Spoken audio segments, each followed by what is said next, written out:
Kepanikan melanda setelah Amerika Serikat memamerkan teknologi militer rahasia mereka di Pasifik dan menunjukkan bahwa perdamaian melalui kekuatan bukan lagi sekedar wacana, melainkan telah masuk ke dalam demonstrasi nyata. B-2 Spirit yang juga dikenal sebagai pembom siluman adalah salah satu pesawat paling canggih dan ikonik yang pernah dibuat. Pesawat ini dikembangkan oleh Northrop Grumman untuk Angkatan Udara Amerika Serikat dan dirancang untuk kemampuan siluman, pengeboman presisi jarak jauh, serta kemampuan nuklir.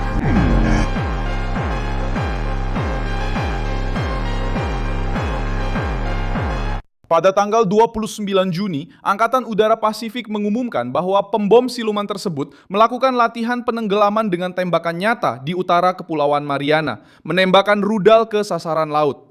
Informasi ini mengubah peta permainan karena B-2 selama ini selalu dianggap sebagai simbol penetrasi siluman, namun sekarang juga muncul sebagai platform serangan laut jarak jauh. Pada saat yang sama, Angkatan Udara Amerika Serikat melanjutkan rencana untuk senjata jarak jauh baru dengan varian untuk sasaran di udara dan permukaan yang dirancang untuk skenario tekanan tinggi melawan kekuatan Tiongkok di Indo-Pasifik. Hal ini terjadi saat Tiongkok memperluas kapal induknya, bergerak maju di Pasifik, dan menguji reaksi sekutu Amerika seperti Jepang dan Filipina. Apa yang telah terungkap? Mengapa Beijing merasakan tekanan? Bagaimana teknologi ini mengubah perhitungan di Pasifik? Saya akan segera memberitahumu semuanya. Jika kamu suka konten yang langsung ke inti dan tanpa basa-basi seperti ini, pertimbangkan untuk berlangganan karena di sini ada video seperti ini setiap hari. Amerika Serikat melakukan demonstrasi ini dalam Valiant Shield 2026, latihan militer yang diadakan di Pasifik bersama pasukan Amerika dan sekutu. Hal yang memicu peringatan adalah kombinasi antara kemampuan siluman dan serangan laut. B-2 Spirit yang telah digunakan selama beberapa dekade sebagai pembom strategis meluncurkan LRASM, rudal jarak jauh yang ditujukan untuk menghadapi ancaman di laut. Angkatan Udara Amerika sendiri menyatakan bahwa tindakan seperti ini meningkatkan kemampuan untuk mencapai target strategis dalam jangkauan ancaman potensial. Dengan kata sederhana, Washington menunjukkan bahwa mereka dapat menggunakan pesawat yang sulit dideteksi untuk memberikan tekanan pada kapal musuh. Pengumuman ini datang pada saat yang sensitif. Tiongkok terus menambah lebih banyak kapal di laut, meningkatkan kehadiran di wilayah sengketa, dan berusaha menunjukkan bahwa mereka dapat mendorong pengaruhnya melampaui garis pantainya sendiri. Pada bulan Juni, Reuters melaporkan bahwa kapal induk Tiongkok Liaoning dan kapal-kapal lainnya terlihat melakukan latihan di Samudra Pasifik di sebelah timur Filipina antara 26 dan 28 Mei. Menurut pemerintah Jepang, pesawat dan helikopter dari kelompok Angkatan Laut Tiongkok melakukan sekitar 170 kali pendaratan dan lepas landas, mendekati sekitar 590 km dari Miyako-Miyakojima di Jepang. Israel juga ikut menjadi pusat dalam fase baru pertahanan udara ini dengan berhasil menguji versi modernisasi dari Iron Dome dan mengintegrasikan laser berdaya tinggi ke dalam jaringan komando sistem tersebut dalam uji coba lanjutan.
Teknologi yang dikembangkan dengan dukungan dari Kementerian Pertahanan Israel, Rafael, dan mitra industri ini berfungsi sebagai lapisan tambahan untuk menghadapi roket, drone, dan ancaman udara lainnya dengan biaya intersepsi yang lebih rendah.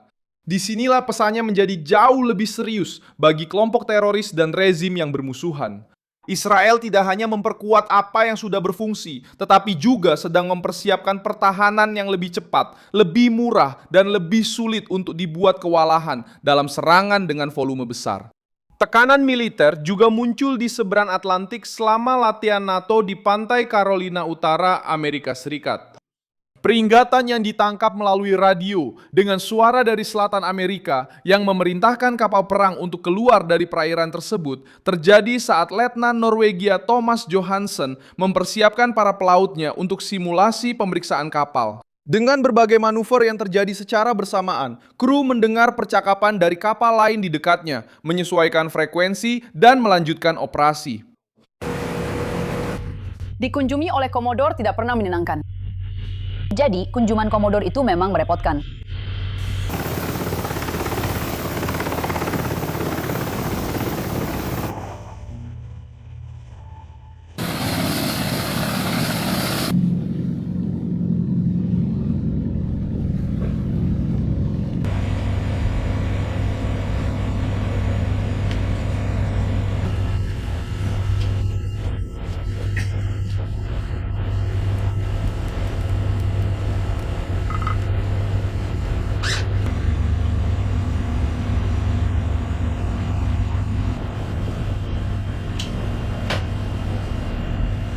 Kapal motor Valdero, di sini kapal perang koalisi Foxtrot 310.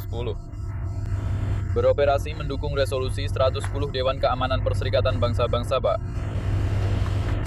Saya meminta kerjasama Anda dalam... Pertanyaan selanjutnya. Jadi, hari ini yang telah kami lakukan adalah melakukan latihan operasi pencegatan maritim.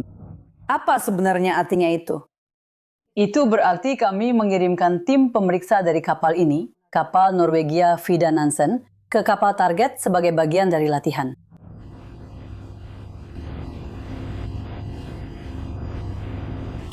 Abrokargo adalah muatan umum.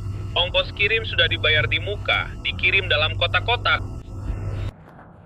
Kami melakukan salam standar kami dan mencoba mencari tahu siapa orang-orang ini, kemana mereka akan pergi sekarang, dan dari mana asal mereka sebenarnya. Saya meminta Anda untuk memberitahu apakah ada hewan di atas kapal atau tidak. Ganci.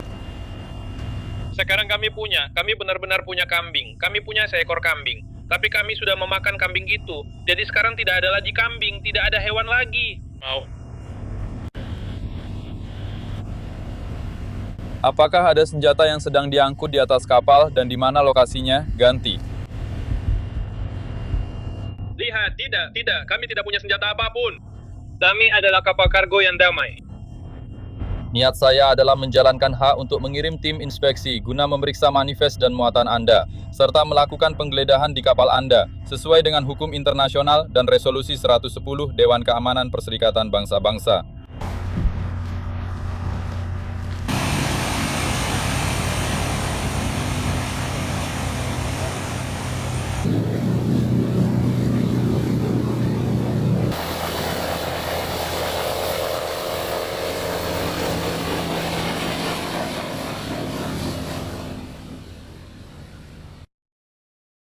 Tanggapan Amerika tidak hanya muncul di laut. Angkatan Udara juga membuka jalan bagi senjata jarak jauh Angkatan Udara, keluarga senjata jarak jauh yang baru.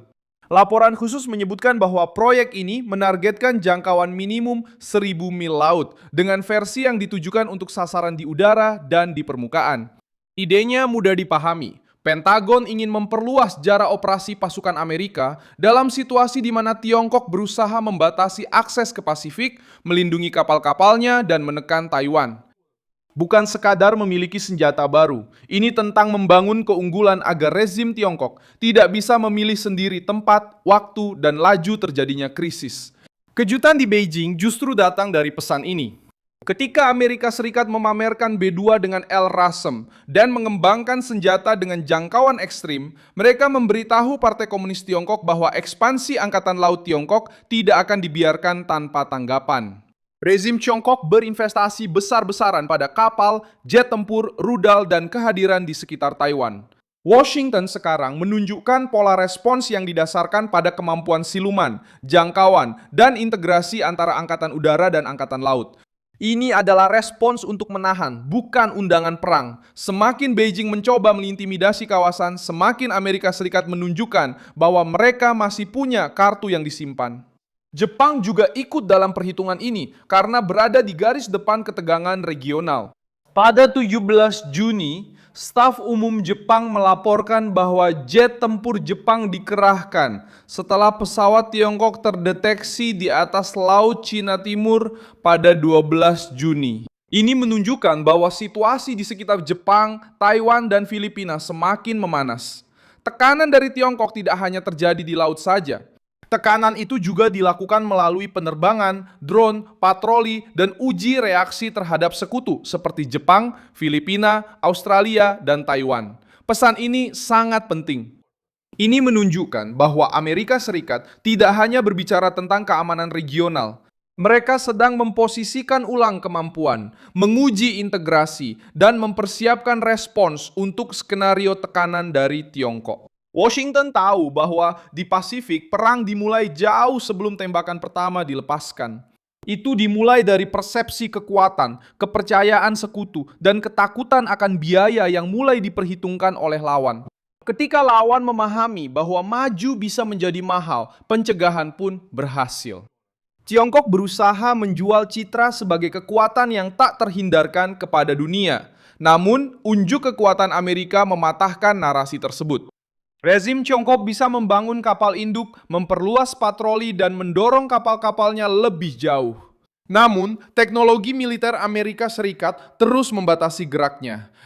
B-2 dengan LRSM menunjukkan tekanan terhadap target-target di laut. Proyek jarak jauh yang baru menunjukkan bahwa Washington ingin menghantam ancaman dari jarak jauh.